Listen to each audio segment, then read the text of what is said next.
Hi friends, Admiral Lambert here, filling you in on life, food, fun, fitness, and a whole lot more.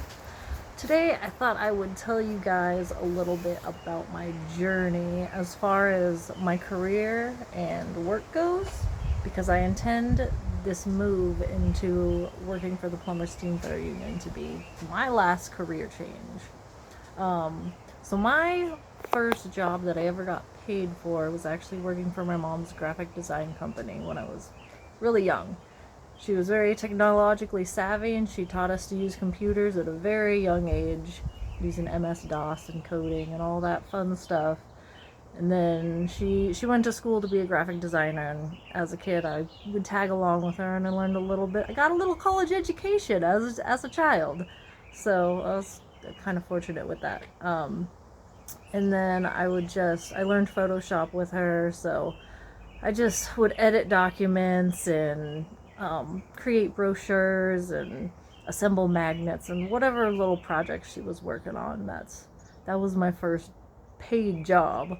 But outside of working for my own family, my first job in the field was working under the table because I was underage at the time. I did like new home construction cleans. So after, you know, or during the construction process, they would have me come in and clean up the houses so they could do walkthroughs with the superintendent or future homeowners, possibly make sure everything was clean and orderly. So I was, introduced to the construction field pretty early on, and just being around that work environment, I had so much appreciation for the trades, because I just felt like these plumbers and these electricians and these HVAC people, they were so smart to understand how to put all this stuff together to make it all work. Like, I was in awe of them. I really just had an appreciation for the trades in general. Um, and then after that, I worked at a car wash for a while. And then I moved to Washington, and I was a ranch hand for my godparents for about a year. So I learned a lot of, like, hard work. It was a lot of hard work working on the farm. I'll tell you what. You had to get up at 3 a.m. and start working on stuff, and there wasn't a whole lot of downtime. There was always something that needed to be fixed or worked on. I honestly wish that all kids were forced to go through that kind of like a program where they understand what hard work ethic is. That's because I think that is what gave me my work ethic, was having to work on the farm and not get breaks. You just had to go and get the things done because nobody else was going to do it. And then after that, I left where my godparents lived, and I went back to school, and I worked at Arby's for like 4 or 5 years. And then I met my ex-husband, had children, and I was a stay-at-home mom. Or as I like to call it, I was a domestic engineer for 7 years. And then I started, and I wanted to work again. I was getting so freaking bored, and I felt kind of useless just being at home all the time.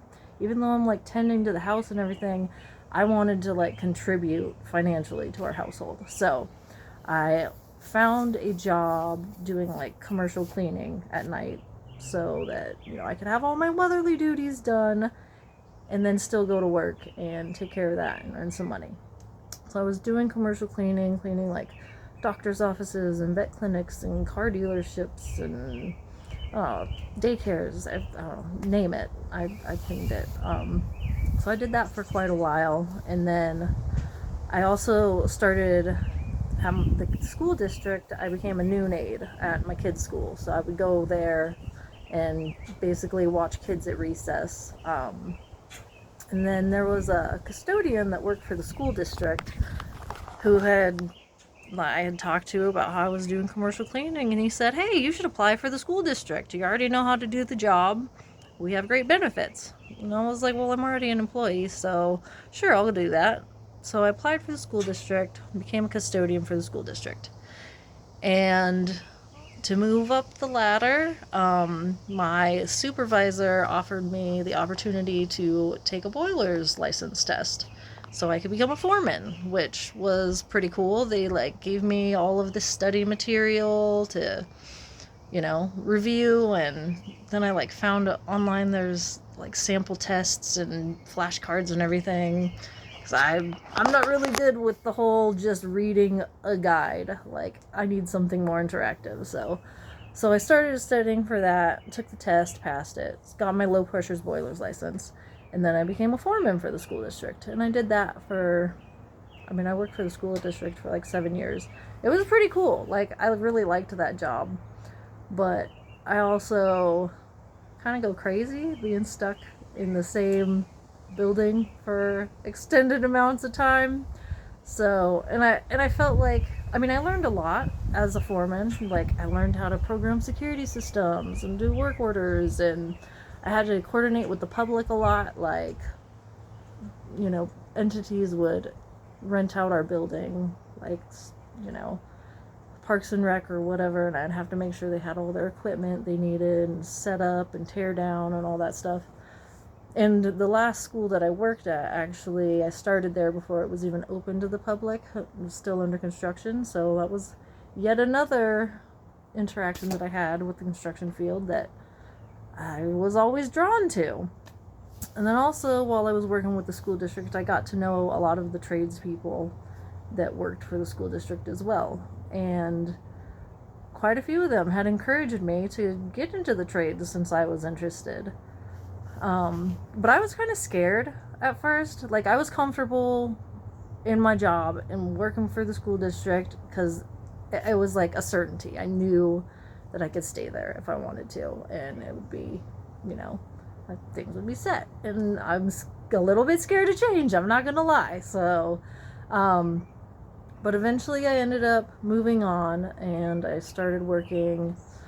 I did Amazon for a while. Oh, also in between this, I forgot to mention, I opened my own side business doing residential and commercial cleaning. So, and I still do that. That's like my thing. So I worked at Amazon for a little while, learned how to use a forklift. That was fun. I thought Amazon was a cool job. I didn't mind it. I don't know why a lot of people complain about it. And then I also started working at a window manufacturing company. Also another cool experience. I guess I just really love to learn new things, and I guess that's why I didn't want to settle with what I was doing. So I had started, trying to get this apprenticeship with the plumber steamfitter union throughout this process of like career changes, because I wanted to find my place and the thing that would teach me the most. And I know that this apprenticeship was going to teach me like kind of 4 trades in one, which is so versatile, and that's what I need in life, is feed me all the knowledge, So that's pretty much how I got to where I'm at as far as career goes. And I'm so happy that I finally got to where I wanted to be. So if you have a dream, don't give up on it. That's all I'm saying. Have a great day, guys.